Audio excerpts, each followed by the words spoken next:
Hello everyone and welcome to The Last Way, my post-apocalyptic exploration open-world game. In the last video I programmed the faction system of the game and after that continued to programming the other basic systems that the game would need. And a topic came in my mind. Today I want to talk about the importance of programming system tools. First of all, systems are the foundation that the game obviously needs to function, but that doesn't mean they are easy to use during game creation, and that's where game tools come in. In this video I will also talk a little about my experience with RPG Maker and how I was introduced to the world of game development, as well as, of course, sharing the updates in the game production. So, let's go!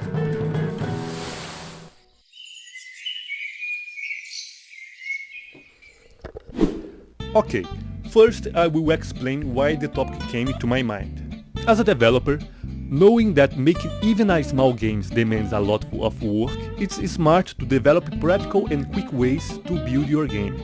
This ranges for organization matters, so you don't get lost, to have your code work together, but separately enough so that a bug in one do not affect the other.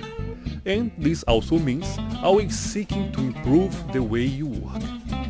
For example, the state change system I showed the last video originally had a series of flaws in the code to the point that I needed to remake it. I was having a lot of difficulty doing it without losing track of which direction I was going.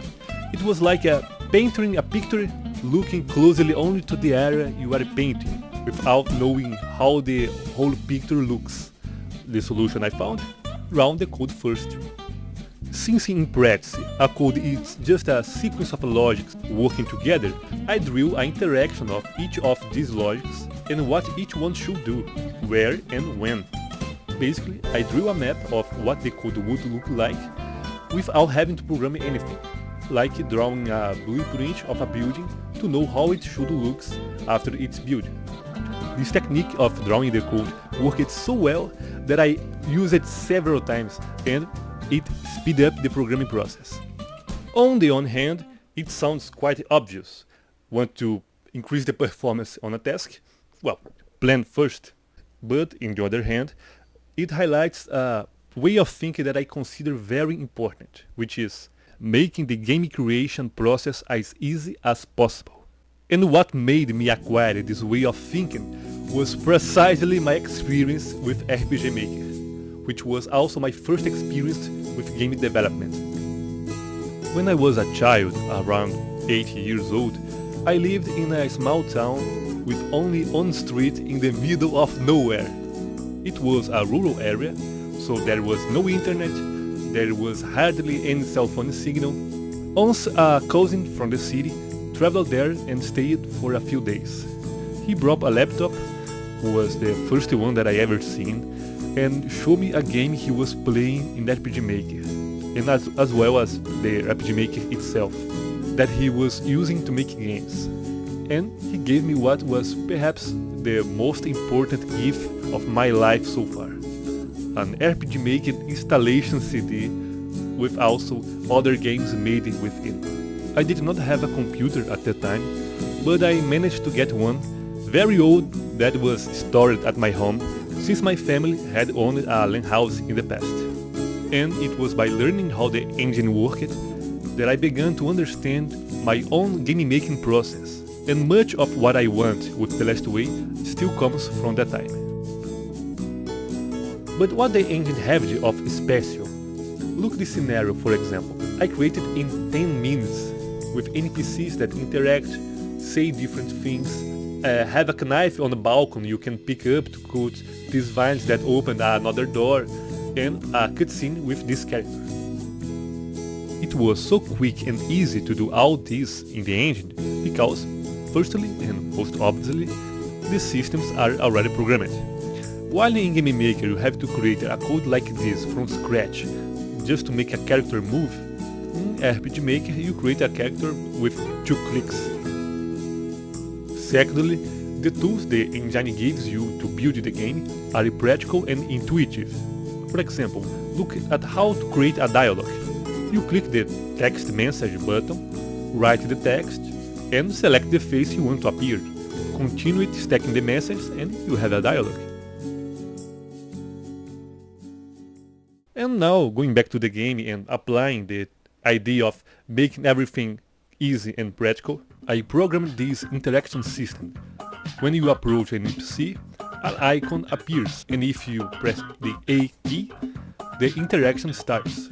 Which interaction? It depends on the type of the interaction saved on the NPC. This also works with objects too. Just like in RPG Maker, when you start an interaction, the program will run everything that is written on their page.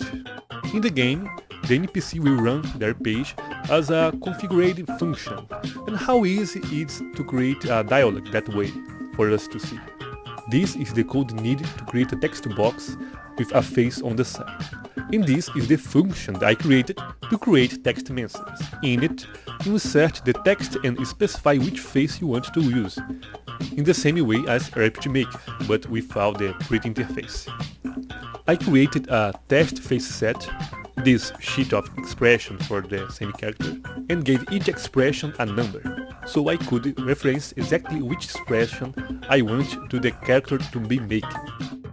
I can also choose whether the face will appear on the left or right, or if they will be known, and the text will position itself accordingly. If you are liking this video, please click on the like button.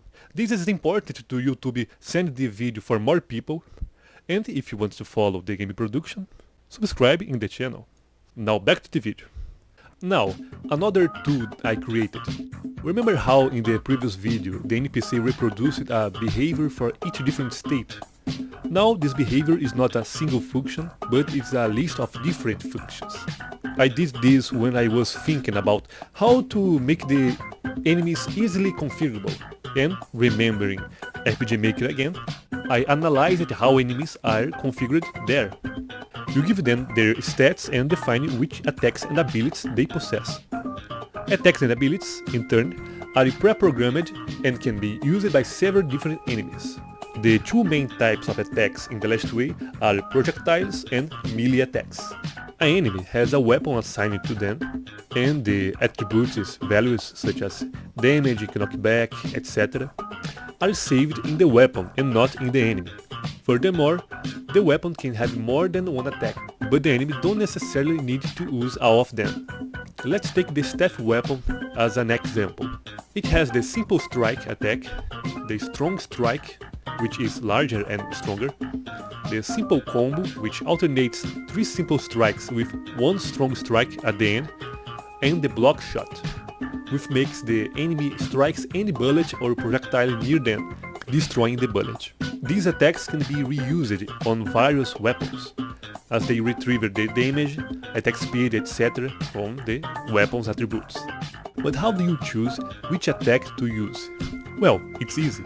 Just go to the script for that specific enemy or NPC, go to their behavior list and add which attack they will perform and with which weapon. This way, an enemy called a beginner warrior might only be able to use the simple strike. The intermediate warrior uses the simple combo, and the advanced warrior uses both the simple combo and blocking shots. Furthermore, the NPC can have more than one weapon simultaneously, and the attack cooldown will be individual for each weapon.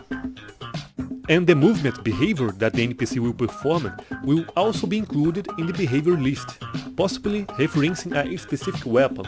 So there might be a character who possesses both a staff and a revolver. Their movement behavior is to maintain a specific distance from the enemy. What distance? The revolver's range. Thus, they will always shoot from afar and will only attack with the staff if you get close enough, in addition to block the bullets you shoot at them with the blocking shots. NPCs also possess abilities, just like playable characters, such as this row that I haven't animated yet. NPCs can roll to dodge bullets, and the ability's cooldown time is also individual, as an NPC can have more than one ability at the same time. By making the abilities can be used by both playable characters or NPCs, makes easier to configure the ability, as I can play with the ability before put it in an NPC. Finally, the last tool I created was a weapon editor embedded in the game. It was becoming very tedious and slow to change the weapon variables in the code, compile it and run the game, see how it looked, close the game and repeat again until I was satisfied. So, I created two test weapons, on ranged and on melee. With the editor open, I can move these bars to change the weapon's attributes in real time. Test them on the dummies, and when I'm satisfied, note the variable displayed for each parameter to configure the new weapon. This will be very useful for configuring weapons for both enemies and characters, of which will probably be many. I won't name all the parameters because the video is already getting long, but I will quickly go over some interesting ones. For ranged weapons, there are basic attributes such as damage, range, bullet speed, as well as knockback, magazine size, reload speed, penetration, and the weapon's scope, which changes how far the camera can go of the player. Shot accuracy, number of bullets per shot, whether the weapon is automatic or not, shake screen, sound volume and frequency, as well as the bullet sprite. This way I was able to quickly configure a revolver, shotgun, sniper rifle, and machine gun. Melee weapons share many of the same parameters, but also have the distance from the owner at which the hit is generated, whether it moves or not, and the speed, whether it follows the owner or stays still, the time it remains active, and the coolest thing of all, whether it blocks bullets or not, or whether it reflects bullets. Yes, depending on the weapon used, you can make a ping-pong game within the game if you reduce the bullet speed.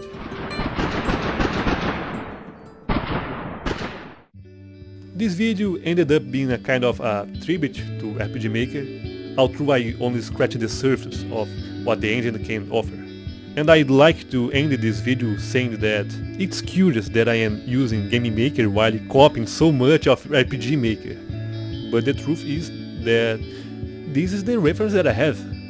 And although the engine is limited in making specifically the type of game that I want, it still is a very good engine, especially for those who are starting to make games. In the end, it's by standing on giant shoulders that we can reach so high, and this is why I have a great affection for RPG Maker. If it weren't for this old CD, which I still keep to this day, my personality would be different.